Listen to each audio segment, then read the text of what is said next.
France by Janelle Lucas. According to O'Neill, in Cases in Comparative Politics, France has seen a variety of different regimes throughout France's history. They have seen authoritarian regimes such as monarchies, revolution, dictatorships, or empires, to democracies such as parliamentary and semi-presidential. France has always had a very prominent economic role. French citizens receive many state-provided benefits such as health care, education, and protections that other citizens in other countries with advanced democracies do not receive. There has always been a sense of national identity trumping religious and ethnic identity.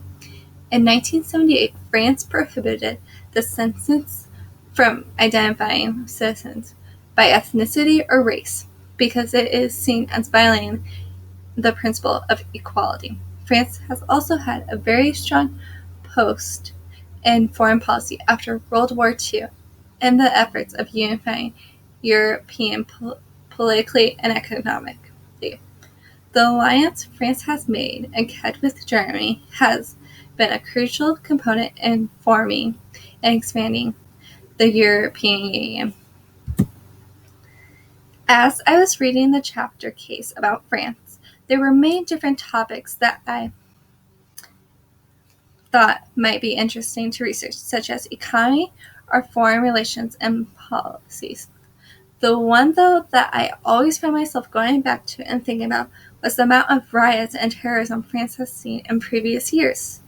Once I started to think more about it, I started to wonder if the reason for the riots and terrorism is because of the strong national identity France has rather than ethnic or religious identity. This led me to my research question of has France's strong sense of national identity over religious and ethnic identity caused riots and terrorism?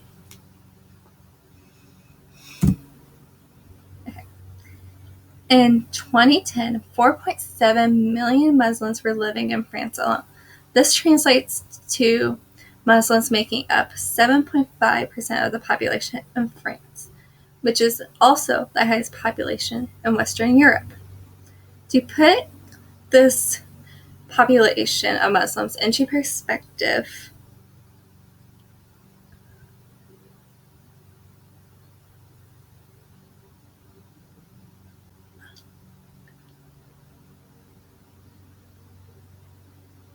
the U.S. Muslim population is only about 0.8% currently in 2010.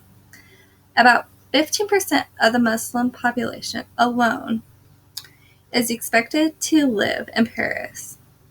But that is just an estimate since the French census does not document religious identity. By 2030, the Muslim population is expected to grow 10% in France alone. As a result of 9/11 in the U.S., many countries have taken measures that they feel will protect them from Islamic groups. In 2004, France passed a law limiting the wearing of religious clothing in public places such as schools. This law has been in the process of forming since the 1990s, but it wasn't until 2004 that the law got the momentum it needed to pass.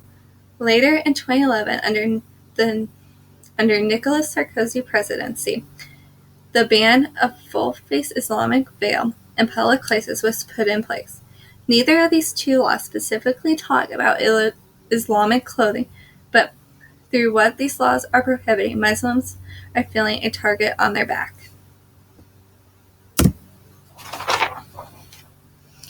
In 1995, 3 bombs were set off in and around Paris between July and September. The first bomb went off in a Paris subway on July 25th. The second bomb was never exploded, but was found on a railroad track near Lyon. The final bomb exploded in a Paris shopping center on September 3rd. Following these bombings, 20 Muslim militants were arrested and put on as suspects. On November 13, 2015, 3 explosions went off outside the sports stadium, Stade de France, during a soccer match in about 30 minutes. Later on, shootings were also carried out in the shopping center of Paris. Between the shootings and explosions, 12 people were killed. 129 people were killed. The 2015 terrorist attacks were claimed by the Islamic terrorist group Islamic State in Iraq and Levant, also known as ISIL. Throughout this presentation, you have heard about how the laws against religious practices might be the cause for the recent terrorism in France, but I have came to some conclusions or solutions to this problem.